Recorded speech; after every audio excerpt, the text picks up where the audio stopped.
할렐루야. 네. 오늘 함께 읽을 말씀은 사도행전 28장 30절과 31절입니다. 사도행전 28장 30절 31절 보겠습니다.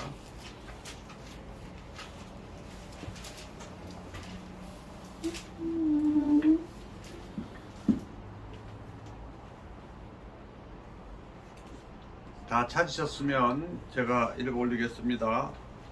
바울이 온 이태를 자기 셋집에 머물면서 자기에게 오는 사람을 다 영접하고 하나님의 나라를 전파하며 주 예수 그리스도에 관한 모든 것을 담대하게 거침없이 가르치더라. 아멘.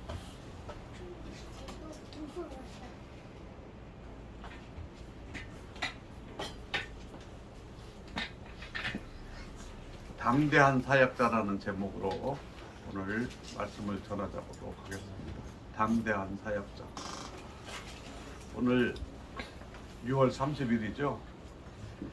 1년에 반이 되는 6월 30일입니다. 그런데요, 7월 1일부터 12월 31일까지가 반인데 조금 더 많은 날짜가 좀 하루칠 더 많습니다. 왜 그랬을까요? 할 일이 더 많이 남은 거예요. 반 남았다고, 우리 다 했다고, 이제 알고 이것밖에 안 남았어. 아니에요. 아직 반도 더 남았어. 그런데 나는 오늘 새벽에 일어나서 생각해 보니까 하나님의 은혜가 너무 감사한 거예요. 금년 1년 동안에. 내 개인적으로도 하나님께서 베풀어 주신 일들이 너무 많아요.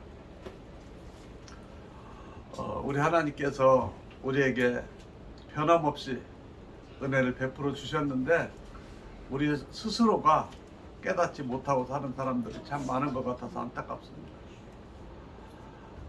우리의 정치적인 현실과 사회적인 모습들을 보면 참 실망스러울 때가 많죠. 그럼에도 불구하고 하나님께서 6월 30일까지 가게 하셨잖아요. 내일부터 시작되는 또 하반기 7월 1일부터는 하나님이 더 많은 은혜를 주시리라고 믿습니다. 아멘.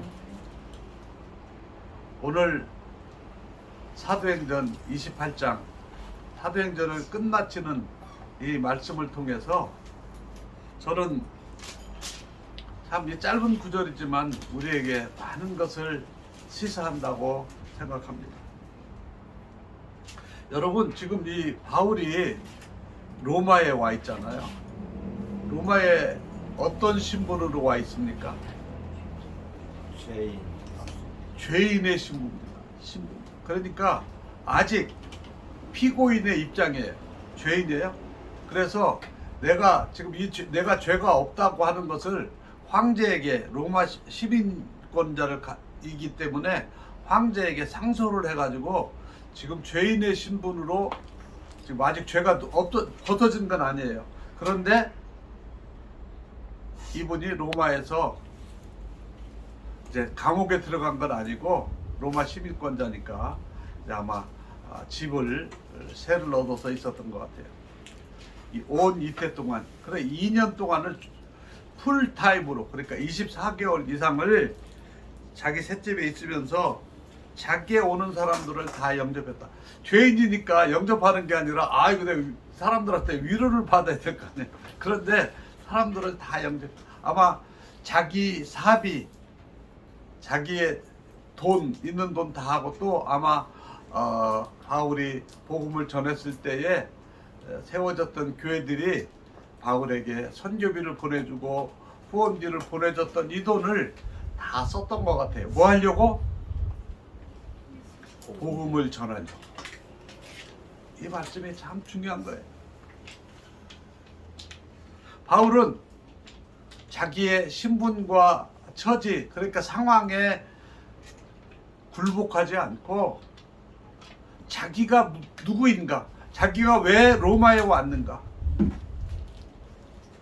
그 본분에 충실한 사람이에요. 자기의 사명에 충실하기 위해서 자기의 가지고 있는 모든 것을 쏟아부은 거예요. 아마 죄수로 로마에 재판받으러 왔으면 어떻게 할까요? 우리 같으면 자기의 있는 돈 없는 돈 다 빌려가지고 변호사 사가지고 변론하고 유력한 정치인들이나 권력 있는 힘 있는 사람들 찾아다니면서 로비하고 그랬을 거예요. 그리고 난 뒤에 자기 일 해도 돼요. 그런데 바울은 그런 거 전혀 하지 않고 자기의 할 수 있는 모든 것을 동원해서 복음을 전해서 자기의 사명이니까. 저는 이 부분을 보면서 굉장한 도전을 받습니다. 제가 피곤하다고 또는 아프다고 또는 선교비가 부족하다고 내가 하는 사역에서 게을리할 때는 없었는지, 또는 어떤 가족들 때문에 어떤 사역에 어떤 사람들이 힘들게 하는 어떤 문제들 때문에 내가 해야 되는, 나를 하나님께서 선교사로 세워주시고 보내주신 그 하나님의 사명에서 게을리한 적은 없었는지, 그러면서도 변명거리를 찾지 않았는지 저는 이 말씀을 보면서 저는 반성합니다. 여기 계신 우리 기도의 동역자 여러분들, 얼마든지 우리는 핑계할 수 있고 변명거리가 있어요. 그럼에도 불구하고 우리의 삶의 제1되는 목적은 뭐라고요? 하나님의 영광을 위해서 하나님의 복음을 전하는 거예요. 그래서 그 일을 위해서라면 자기의 모든 상황들을 초월하는 삶을 살았다. 바울은 오늘 우리에게 이 말씀을 보여주고 있는 거예요.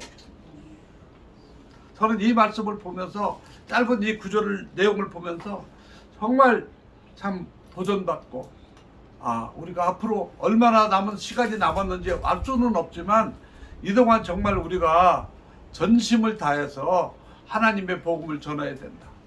여러분, 하나님의 복음, 하나님 나라에 대해서 복음을 전하는 것은 비단 불신자에게만 하는 거 아니에요. 우리 주변에 신자라고 하면서도 믿음이 연약한 자들, 확신이 없는 자들에게도, 우리의 가족들이나 우리의 친척들이나 또는 우리 이웃들에게 하나님 나라에 대해서, 예수 그리스도에 대해서 전해야 되는 거예요. 오늘 보니까 다 영접하고 뭐 했어요? 영접해서 이 사람들 다 대접하고 난 다음에 뭐 했어요? 하나님 나라. 예수님이 이 땅에 오셨을 때 제일 먼저 하신 말씀이 뭐예요? 하나님 나라에 대해서 선포하셨어요. 여러분, 우리가 제일 먼저 입을 벌여서 해야 되는 것은 하나님의 나라입니다. 하나님의 나라, 멀리는, 그리고 하나님의 나라 크게는 천국이죠. 그런데 이 땅 위에도 하나님의 나라를 우리는 실천하고 있는 거예요. 우리 자신이 그리스도의 거룩한 성전입니다. 우리 몸 자신이. 우리 자신이 하나님 나라의 일부분이고, 우리 가정이 하나님 나라의 일부분이고, 우리의 모임이 하나님 나라의 일부분이고, 우리의 교회가 하나님의 나라의 일부분이고, 우리가 살고 있는 우리 사회, 우리 나라가 하나님의 나라가 일부분이 되어야 되는 거예요. 여러분, 하나님의 나라는 어떻습니까? 거룩한 곳이에요. 거짓이 없는 곳입니다. 정의가 살아있는 것입니다. 공의가 있는 곳입니다. 어려운 사람들을 돌보려고 하는 긍휼히 여기는 자비의 마음이 있는 곳이에요. 하나님, 이 땅에 있는 하나님의 나라는 천국에 있는 하나님의 나라하고 달라서 아직도 이 땅에 살고 있는 사람들 가운데 가난한 사람도 있고, 어려운 사람도 있고, 병든 사람도 있고, 여러 가지 부류의 도움이 필요한 사람들이 있어요. 요즘에는 물질이 풍요로워졌지만 오히려 정신적으로 빈곤해서 어려움을 겪고 있는 사람들이 얼마나 많은지 몰라요.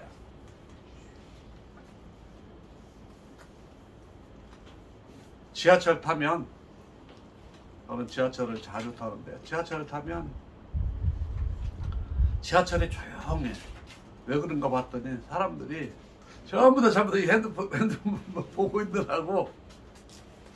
그게 물론 여러 가지 이유도 있지만 자기 여기에만 빠져 있는 거예요. 주변의 사람들을 바라볼 겨를이 없어요. 요즘에는 연예인들이 지하철 타도 모른다는 거 아니에요?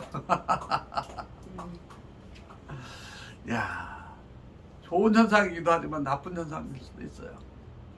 하나님의 나라는 만나면 즐겁고 행복하고 막 우리 지하철 안이 전부 다 하나님 나라면은 막 너무 우습고 행복하고 막 밝은 대화가 흘러나오는 채 깔깔깔깔 웃고 막 행복한 그런 곳이 돼야 될 텐데, 물론 지하철이 뭐 나쁘다는 건 아니지만 하여튼 단편적 예를 들면 그렇다는 거죠. 하나님의 나라를 전파하며 주 예수 그리스도에 관한 모든 것을 담대하게 거침없이 가르치더라. 야, 담대한 사역자. 여러분, 죄수의 신분이지만 담대하게 전했다고 합니다. 누가요? 사도 바울이. 그런데 가르치더라라고 끝난 게 아니에요. 그 후에 가르쳤으면 그 후에 어떻게 됐다는 이야기가 나와야 되는데 안 나와. 사도행전은 그걸로 끝났어. 네? 아직까지도 사도행전은 끝나지 않았기 때문에 우리 주님 오시는 날까지 사도행전은 계속 되어지는 거예요. 언제 끝나느냐? 주님이 이 땅에 다시 오셔서 이 세상의 모든 사람들의, 특별히 하나님의 사역자들의 사역이 종결되는 그 시점에 사도행전은 끝나는 거예요.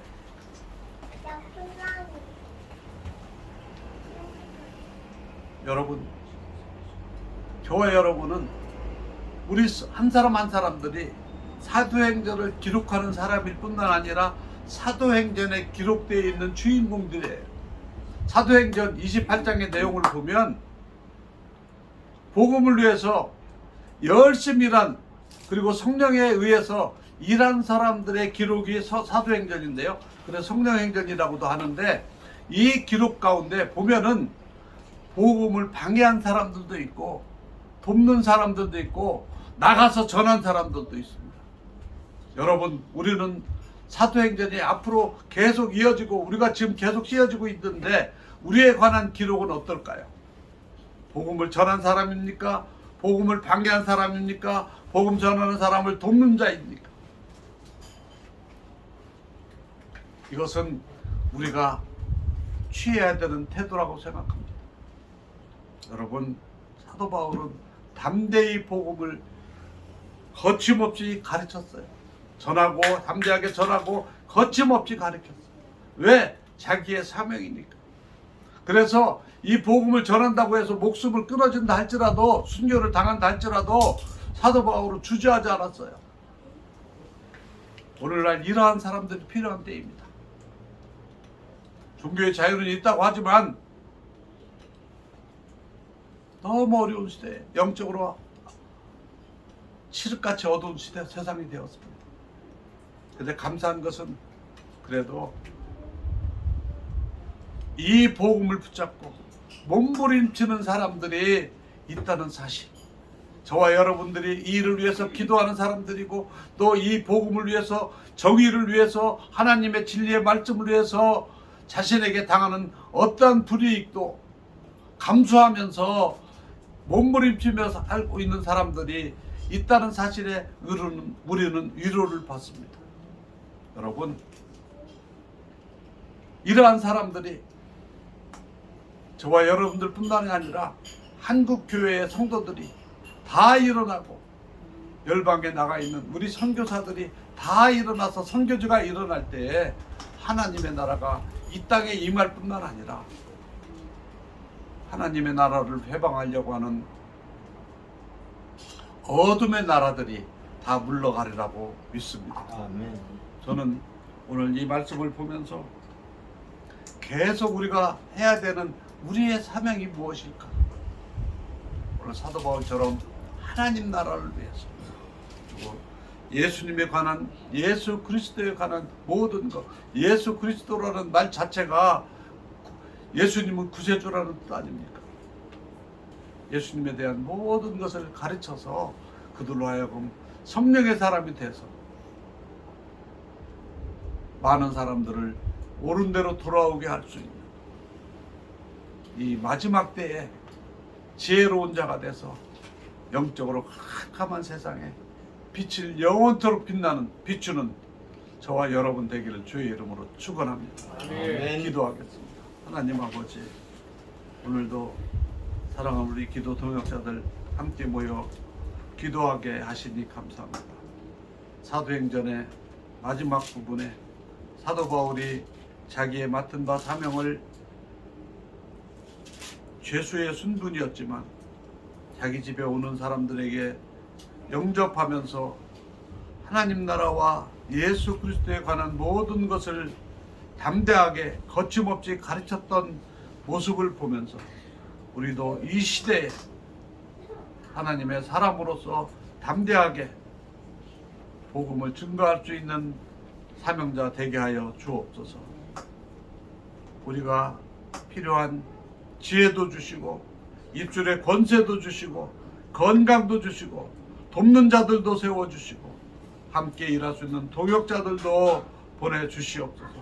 필요한 재정도 우리 하나님이 허락하여 주시옵소서.